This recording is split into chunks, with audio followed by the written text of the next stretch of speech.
वसंतनगर तांड्यात पारंपरिक पद्धतीनं होळी आणि रंगोत्सवाचा जल्लोष।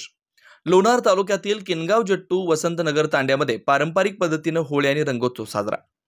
काश्मीर पासून कन्याकुमारी पर्यंत विविध जाती धर्मात विभागलेल्या भारतात बंजारा समाज आदिम समाज म्हणून ओळखला जातो। या समाजात आगळ्या पद्धतीनं होळी आणि रंगपंचमीचा सण उत्साहात साजरा केला जातो। बंजारा समाजात होळी आणि रंगोत्सवाला विशेष महत्त्व आहे। वसंत ऋतूत लेंगी गीताला बहार येते। बंजारा बांधव जागलीवर खळल्यावर तांड्यात लेंगीचा आस्वाद घेतो। होळी उत्सवाची जबाबदारी तांड्यातील गिरियांच्या म्हणजेच उपवर तरुणांच्या खांद्यावर सोपवली जाते। हे तरुण होळीच्या पूर्वसंध्येला मुलांनी शेणापासून तयार केलेल्या गोवऱ्या व माळा एकत्रित करतात। तांड्यातील नायक व कारभारी यांच्या घरी एकत्र येऊन व तांड्यातील पुरुष व महिलांना एकत्रित करून होळी जाळण्याची तयारी करतात। मात्र होळी सकाळी जाळतात। यंदाच्या होळीला पर्यावरणपूरकतेवर विशेष भर देण्यात आला, त्यामुळे कमी धूर निर्माण करणाऱ्या लाकडांचा वापर करण्यात आला।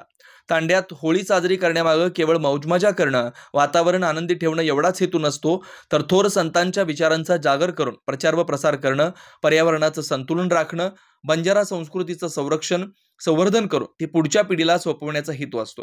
रंगपंचमीच्या आदल्या दिवशी तांड्यातील गरीब असो वा श्रीमंत प्रत्येकाच्या घरी जाण्याची पारंपरिक लोकगीतांच्या माध्यमातून शुभेच्छा देऊन त्याचा मोबदला म्हणजे फगाव मागण्याची आणि आलेल्या पैशातून होते सामूहिक वनभोजन। हे करून होलिका उत्सवाची सांगता करण्याची प्रथा आहे। बंजारा संस्कृती आणि लोकगीते लिखित स्वरूपात नसली तरी समाजानं ती विविध सण उत्सवांच्या माध्यमातून आपल्या कंठात जपली आहेत। सांस्कृतिक कार्यक्रमांमध्ये विशेष आकर्षण ठरलं अजय संजय राठोड यांचा डफडा वादनाचा कार्यक्रम, ज्याने उपस्थितांना पारंपरिक बंजारा संगीताचा आनंद दिला। आपला जिल्हा आपला महाराष्ट्र मराठी न्यूज साठी प्रतिनिधी केशव सातपुते, किनगाव जट्टू, लोणार। आज आपण बुलढाणा जिल्हा लोणार तालुका आणि वसंतनगर याला जा मार्गदर्शन म्हणतात, या आमच्या गावामध्ये आम्ही होळीचा सण अतिशय आनंदानं सांस्कृतिक परंपरेनं साजरा करत आहोत। दरवर्षीप्रमाणे याही वर्षी हा सण आम्ही साजरा करत असतो।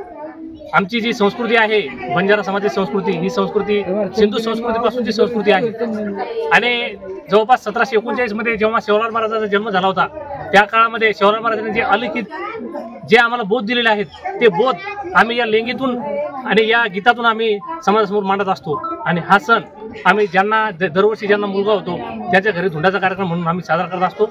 अशा प्रकारे हा सण अतिशय धाम धडाक्यात यावर्षी सुद्धा साजरा होत आहे।